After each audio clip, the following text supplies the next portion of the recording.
This is shocking, ladies and gentlemen. It is just something that I never expected on World of Tanks, and that is the Su-101, the Tier 8 tank destroyer from the Soviet line, having, of course, no turret. It is basically got no gun depression, and it is essentially a tank that I ruled out as ever being able to have some really good games, since you never see them at the top of the list, and I just thought, well, it's probably never going to be that good. But actually, this tank surprised me so much. It really did. And it's because it has so many features that I feel like are underestimated on World of Tanks. And that is, by all means, very, very effective DPM, which means that essentially you can fire so many rounds so quickly in this tank that you can retrack opponents, you can just demolish certain tanks that you pick out within the games, and therefore you can end up winning, and you can just pull out results that you just didn't expect whatsoever. And that's exactly what this replay is going to showcase in this Su-101.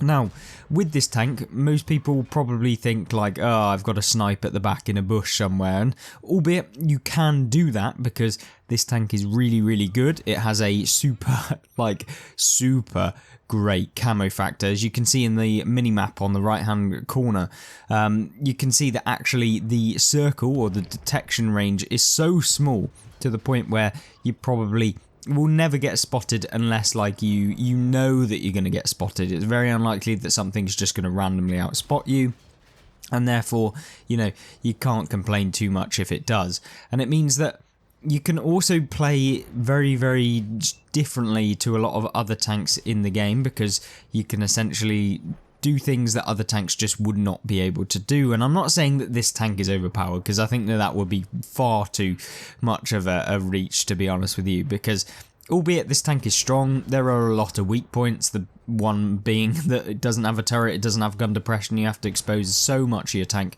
to be able to really actually dish out damage anywhere reliably. So there's that. But it also has 440 alpha, which is very nice. For those of you that know anything about the Soviets, the 440 alpha makes this tank so nice to play. And I believe it's the IS-4 gun on the tier 8, so you're able to dish out lots of damage in a short period of time with the tier 8 that, to all intents and purposes, is just a mobile gun, to be honest.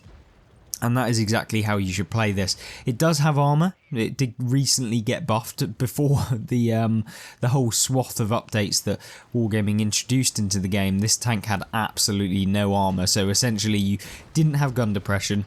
You didn't really have that great accuracy either. You didn't have basically anything going for this tank. But since it's now actually got a little bit of armor, it means that you can play in a way that is best for you in this tank, which means that you can have good results, and it's not necessarily just purely based on the tank. So you can really perform with this, and especially if you know how to aim, you can have results where you're just racking up damage left, right and centre, as you've seen in this replay, where we're just cutting the opponents in half down this one flank on Muravanka.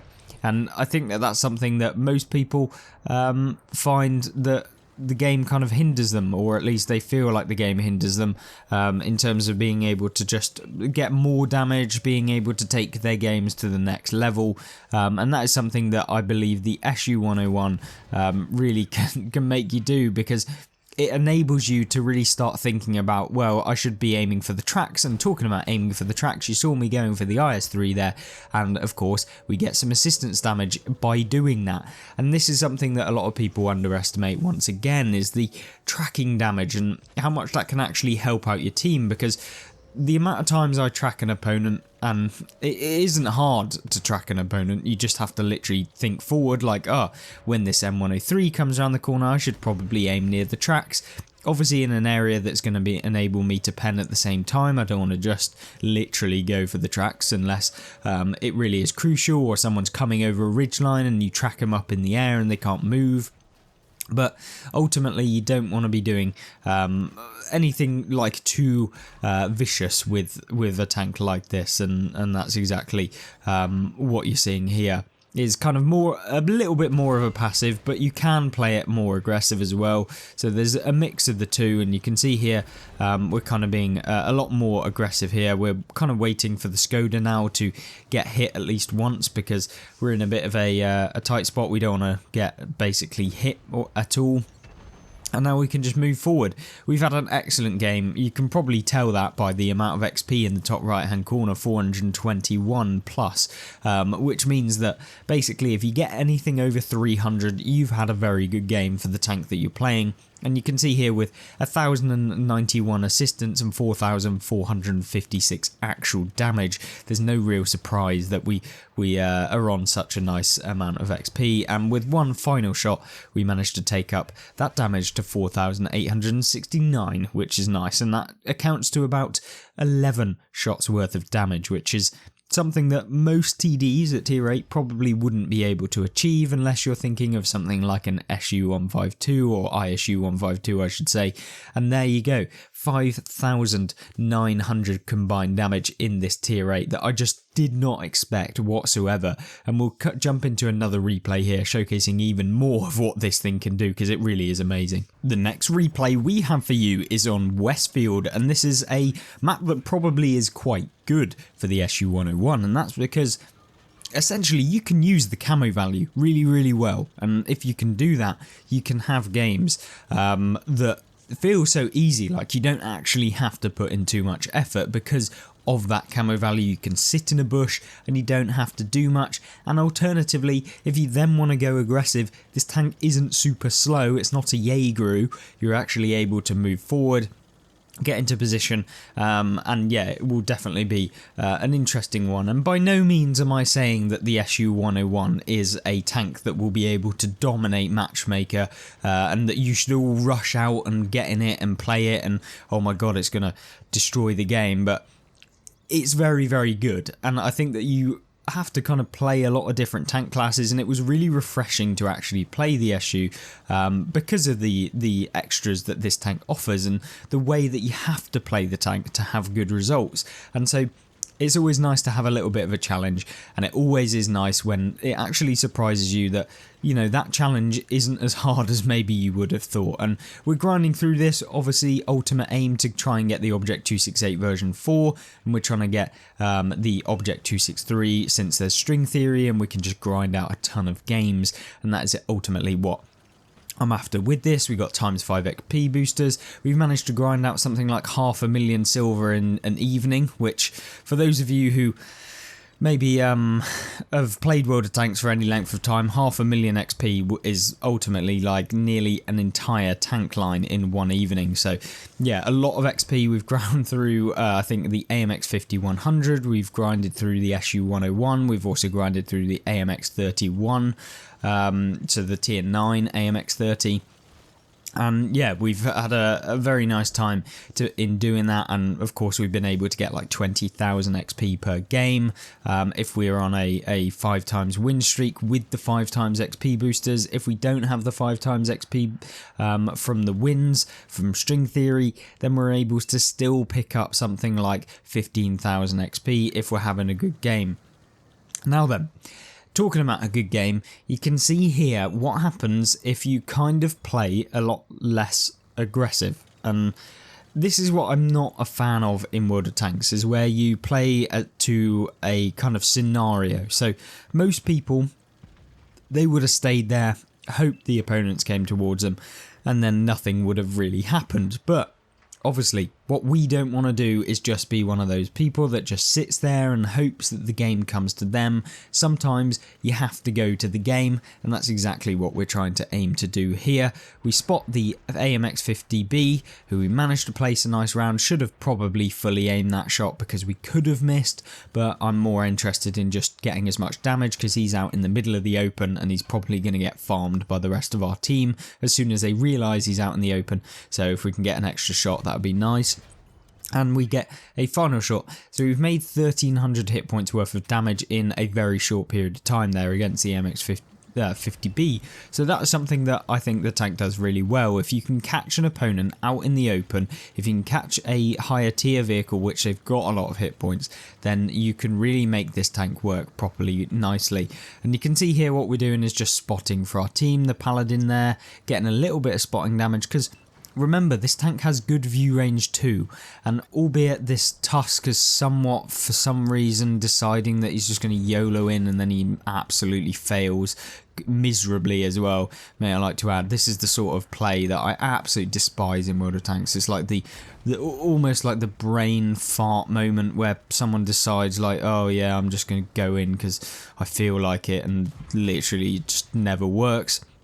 But there we go, we're not going to dwell on it too much, and of course he failed anyway, so pointless. But there we go, he's back again. Hopefully we can snap around, which we don't. I get really annoyed actually, because this guy could actually pen me if he decides to YOLO and no one else helps me. But there we go, we're going to put a nice round into him, and hopefully he just absolutely melts it away. But there we go, he's now coming round. No one on the team has actually hit him before, which is not a little bit annoying, but there we go. And also, in the meantime, the UDES 1516, who's decided he's now going to do the exact same thing, has come.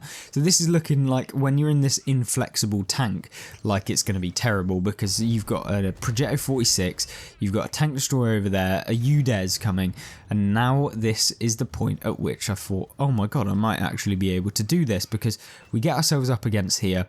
Unfortunately, we've got this really annoying scenario where we're kind of sliding all over the place. We track the UDES, and then the UDES gets taken out by the FV 4005. So that has given us a breath of fresh air in this game. We place one round into the Progetto, who's now sat behind the building, doesn't realise that we can get a nice shot into him, and so we'll just reload and place that shot firmly into him. Now there is a Scorpion G over there, and of course we have to be a little bit careful. We don't want to make sure that we get one shot, because we are a one shot for him, and we place a round into him, sealing out that tank from the game. And now you might have thought, oh, with a performance like this we must be winning the game. Well, no, unfortunately not. Looking like we might get sausage sandwiched in a minute, so that's not ideal whatsoever. I've also got a really annoying tank to play, the Skoda T50, which is the autoloader check tank from the medium line at tier 9, which is super useful and super dangerous as well. Probably one of the best tier 9 mediums, tier for tier in, well, just one of the best mediums in the game, tier for tier, regardless of the actual tank itself. But yeah, the Skoda, really good. Obviously not very good when you get caught out in the open, and we'll take advantage of that fact anyway. Now, in this scenario, we've dealt 4,000 damage. We've also got a nice chunk of assistance damage as well, 1,721. And at this point, I'm thinking, right, what's the best position for me to kind of defend in this game, because I don't want to get caught out by anyone. I don't want to make any misplays. We've had such a great game. I want to win this one. And so what I'm going to do is try and rotate into the cap circle and then go up into K5. This was my thought process, at least at that point in time when we were talking about it. So yeah, these are the sort of moments in the game where you have the flexibility to move and make adjustments and be strategic, because at the beginning of the game it's more all about just trying to conserve your hit points for the late game, see how the game develops, be opportunistic, don't just make a bold play where it may or may not work at the beginning of the game. Sometimes there are times when that can be the case and when it can work, but ultimately if you want to have consistent games where you're doing super well in the majority of your games, or being able to come top in the majority of your games, or just being, I guess, better slightly or more consistent, then yeah, you need to make sure that you are surviving to the end, or at least as long as possible. Or alternatively, if you are going to get taken out, you want to make sure that you're doing it in the best fashion possible, which is going to give your team the best chances of survival. And in this moment in time, the enemy team have been spotted, and of course they've been spotted for a little while. We're now going to make a kind of progression towards the opponents up here, because we need to support the team. If one of them gets taken out, we want to make sure that we can kind of counter the opponent and make sure that they don't get taken out in vain, and so we're going to move up. And at this point we're seeing that there is a paladin. There's also the I believe Object 252 No, not the 252, the 752, which is the tier 9, I believe. I might be completely wrong, could be something else, I can't remember. But we also then have the Scorpion G, or the SU 130PM even, sorry, I'm absolutely butchering this. But yeah, with 4,071 damage done, and yeah, typical, gets stuck. It wouldn't be an Eclipse replay unless I got stuck somehow in one of the best games that you're having, and trust me, I've been taken out multiple times when you have that scenario.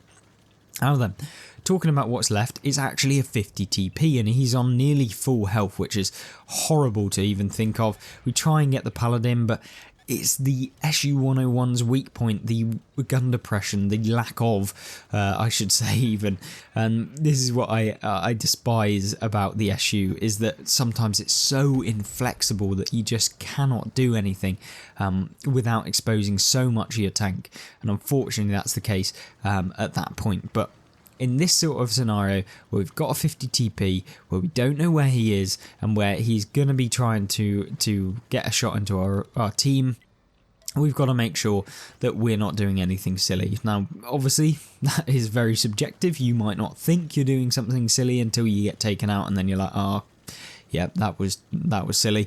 But yeah, what you've got to do is think a bit level-headed. What I'm going to do now, with the best chances of survival in mind, I'm going to go round the left-hand side. If we can get up into A4, we can then get side shots into the 50 TP, who's going to be looking towards the bulk of our forces who are on, or in F5, F6, F7, you know, all of those areas.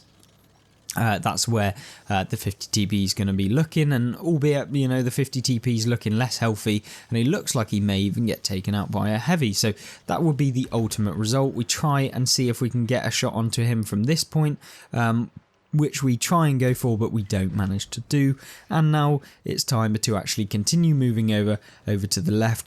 We wait here just to see if he's coming up. We put one shot into him, or at least trying to put one shot into him, but doesn't go too well, and then we go over to the left because that's ultimately what we want to make sure that we're doing, just increasing the chances of survival like we talked about, and therefore you can play a little bit better, at least.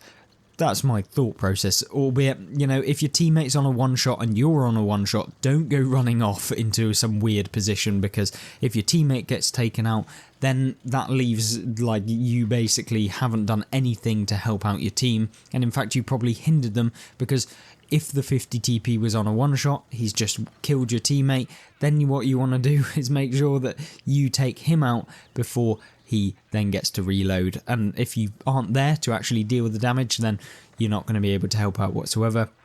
And now we have the tense situation at the end of the game where there's an SU-130 PM somewhere, and he gets spotted now, and we almost make a fatal error of going over the cliff. And now I'm trying to like go over to this side to try and then turn around and get a shot onto the SU, but we don't manage to kind of... I didn't realise how high the hill over here was.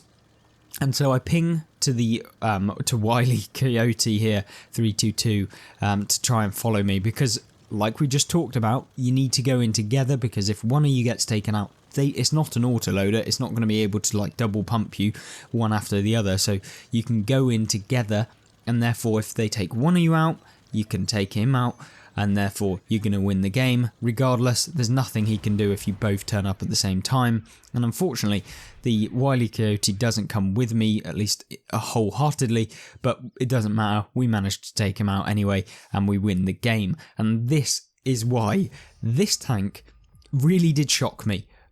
2,110 base experience, 4,238 damage, 2,300 assistance, and 15.8 thousand vehicle XP. And this is why I was able to rack up like 500,000 XP in an evening on World of Tanks, and we're grinding through the Chisel contract. Hopefully we'll be able to complete it, and hopefully you enjoyed this video. If you did, make sure to like, subscribe, comment any questions that you might have and what you thought of the gameplay. And of course, if you want to check out more gameplay, there will be a gameplay and tank reviews playlist on the right hand side, and also there will be the Skoda T56 video on the left, so check those out, and I hope you join me in one of those. Goodbye.